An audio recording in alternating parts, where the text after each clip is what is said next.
Guys. Grabe.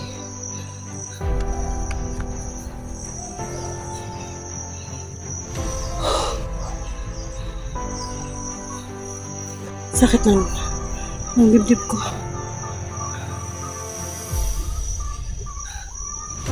Alam mo yung kanina pagkabangon doon sa nahimatay ako, pero sandali lang guys. Salamat ng marami. Yung agimat ko nakatulong sa akin. Nilagay ko na ito sa bag.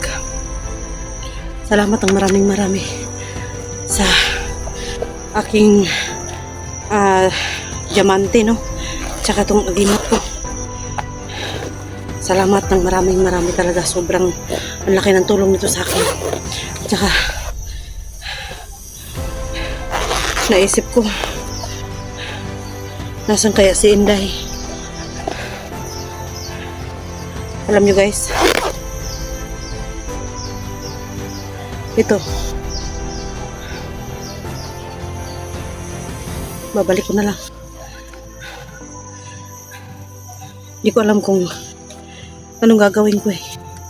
Halos ma-injury na ako guys. Sobrang pagod na. Ito, yung sugat ko.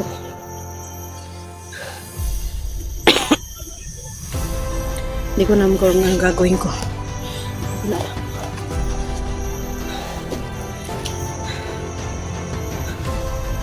Pupunta ko dun. Biglang tinali nila biglang nilagyan nila ng patibong yung butas. Tapos yung butas nilagyan nila ng dahon.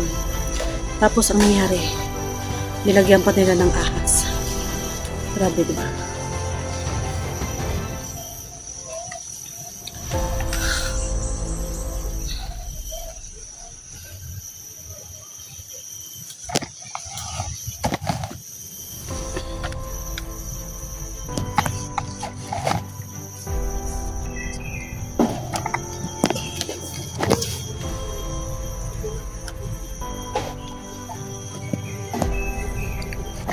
Istorya.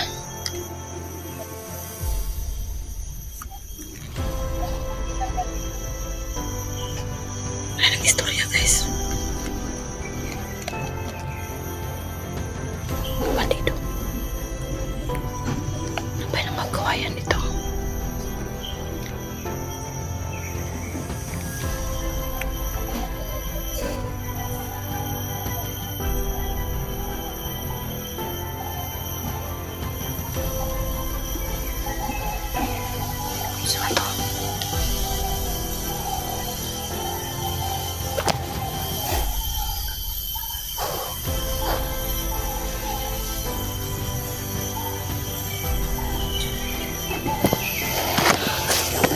Guys,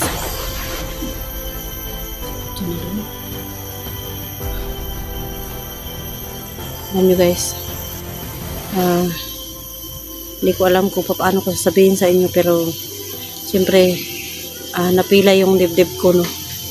Hindi na napilay, masakit lang siya talaga kasi yung kahoy gumanon sa akin dito.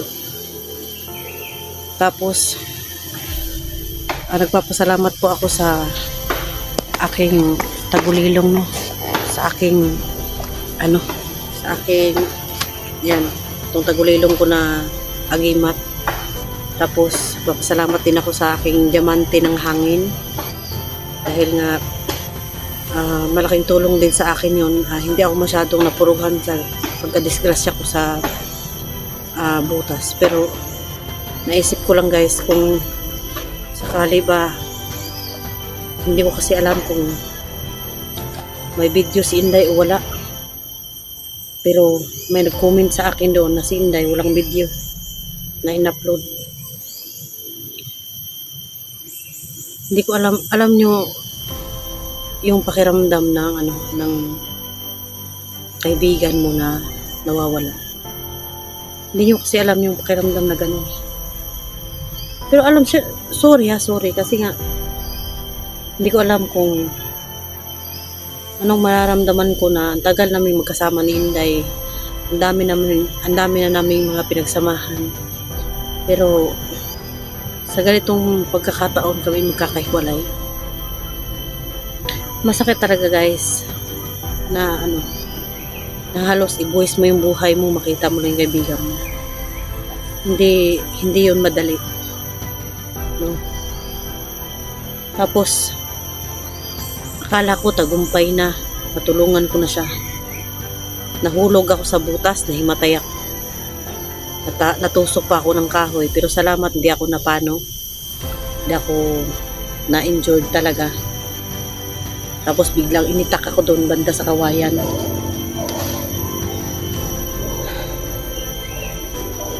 Tapos biglang pagbangon ko, wala na si Inday. Parang nawala din ako sa sarili ko eh. Nung bumangon ako, parang nawala ako sa sarili ko. Hindi ko alam kung nasaan si Inday, hindi ko alam kung ano nang kalagayan niya. Alam nyo guys, naisip ko na balikan yung butas. Nandiyan lang naman yung butas eh. Naisip kong merong bandido na bigla sa camera ko, merong bandido na bigla na lang sumulpot.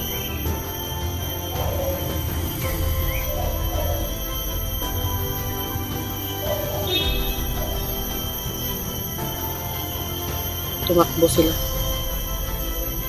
Bigla silang nawawala.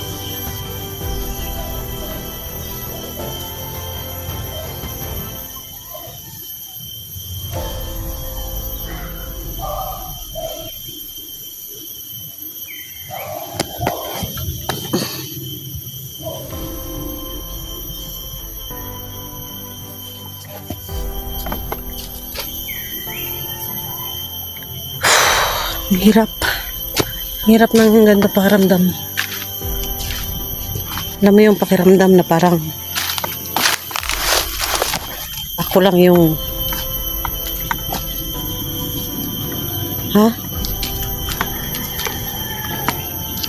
tingnan yung butas. Nawala yung mga dahon dito. Nawala din yung net. May net dito eh.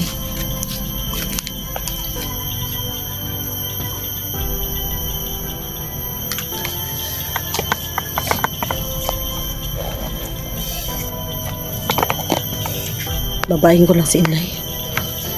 Baka sakali na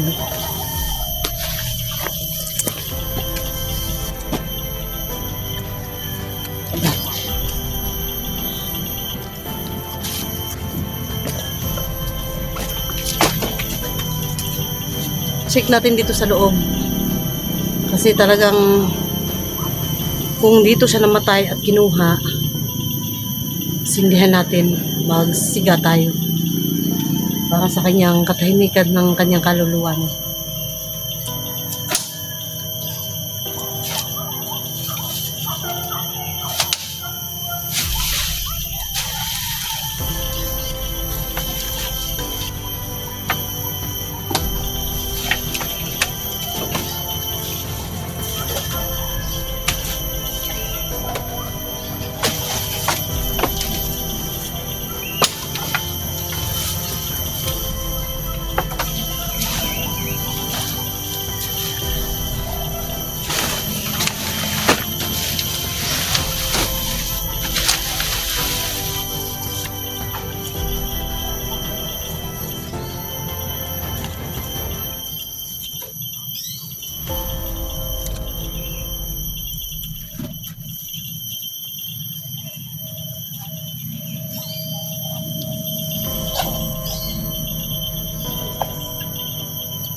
No?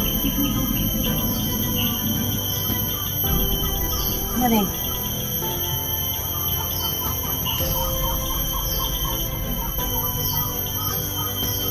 Ha?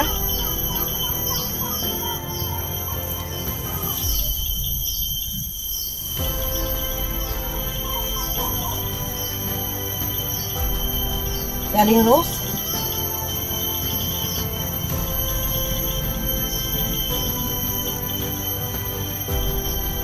Uy!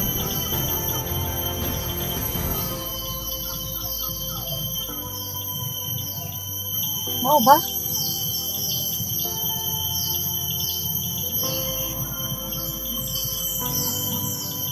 Gibihag na si Inday, no? Si Inday, nabihag si Inday. Tapos silagay dyan sa... andito ako ngayon sa bundok. Nasa ano ako eh. Andito sa butas.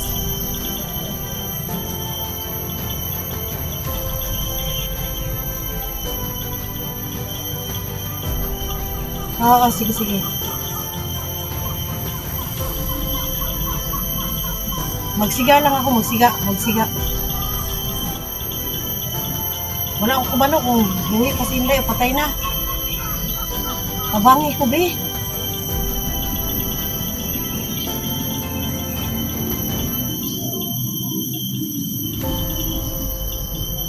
Nakakadali. Sige. Bye-bye.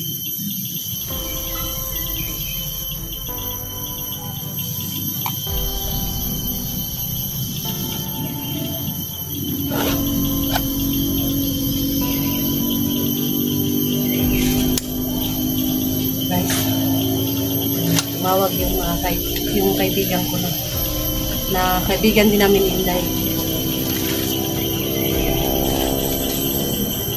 Meron din yung gusto niyang tumulong sa akin. Tapos, hanapin niya raw ako. Makakatulong yun sa atin. Malaking tulong yun sa atin.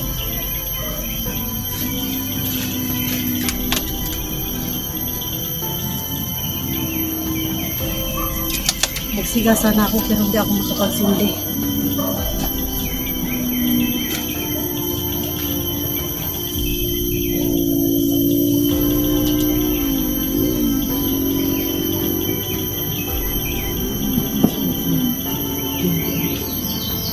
Wala, subak ulit sa akin.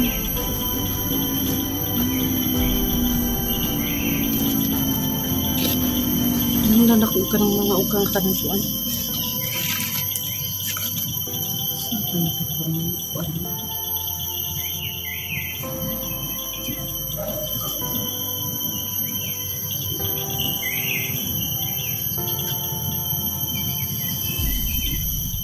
Wala, magpapil, wala.